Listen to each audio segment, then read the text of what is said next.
Okay, let's talk about Jerzy Kosinski's The Painted Bird. Now, I have to warn you, this is a novel that will absolutely scar you. It's it's a relentless journey into the darkest parts of human nature, a story that just grabs you and refuses to let go. So, picture this. It's 1939. There's a 6-year-old boy, maybe Jewish, maybe Gypsy, we're not totally sure. His parents send him off to the Eastern European countryside, hoping he'll be safe. But you know what? There is no safety there. He's all alone, he can't speak the language, and his dark hair and eyes immediately make him an outsider, and that makes him a target. And what happens next? Well, it's just a descent into this unending cycle of cruelty. The boy gets passed from one villager to another, and almost none of them see a child who needs help. Nope, they see a blank canvas for all of their worst fears and their most twisted impulses. First, he ends up with Marta, an old woman who's completely wrapped up in superstition. She's terrified of him, convinced his dark eyes can cast evil spells. When she dies and her hut burns down by accident, the villagers blame him and cast him out. And just like that, he's completely alone again.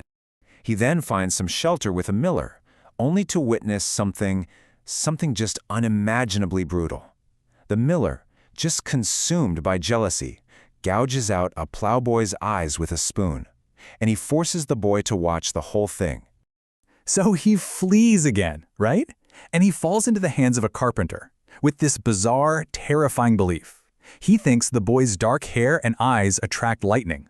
So every single time there's a storm, he drags the boy out into an open field to be used as a human lightning rod. His journey then leads him to a peasant named Garbos, who finds a whole new way to torture him. He hangs the boy by his wrists from the ceiling, just high enough for his dog to spend hours leaping up and tearing at him. It's just relentless. But look, these aren't just random, shocking acts of violence. Every single one of these horrific episodes is building toward the novel's central, absolutely devastating metaphor. The meaning of the title comes from a man he meets named Lek, who is a bird catcher. What Lek would do is capture a bird painted in these crazy, unnatural colors and then set it free to fly back to its flock. But the other birds, they wouldn't recognize it. They'd see this grotesque stranger and just violently attack and kill one of their own. You see where this is going, right? The boy, he is the painted bird. And once you understand that powerful metaphor, the entire novel just clicks into place. It's this brutal look at how we treat the other, the person who's different. It's about the crushing isolation that comes from that and how people use violence to feel in control. It really makes you question what it even means to survive when that line between human and animal starts to get real blurry. Which, of course, raises a pretty chilling question. Who on earth could dream up such a dark vision of humanity? I mean, where does a story like this even come from?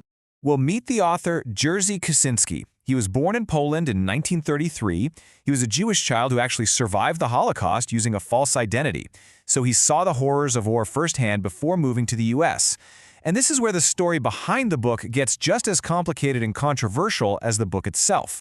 Because from the moment it was published, The Painted Bird has been surrounded by controversy, not just about its content, but about its very origins.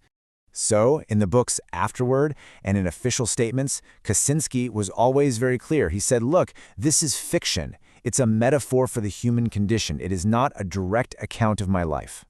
But that official story, well, it started to have some serious cracks. See, while Kosinski officially said the book was fiction, at other times he claimed it was totally autobiographical. And what was even more damaging were these accusations that he actually plagiarized the story from Polish folktales that nobody in his Western audience would have known. All of a sudden, the whole truth of where this novel came from became incredibly murky. And yet, here's the thing.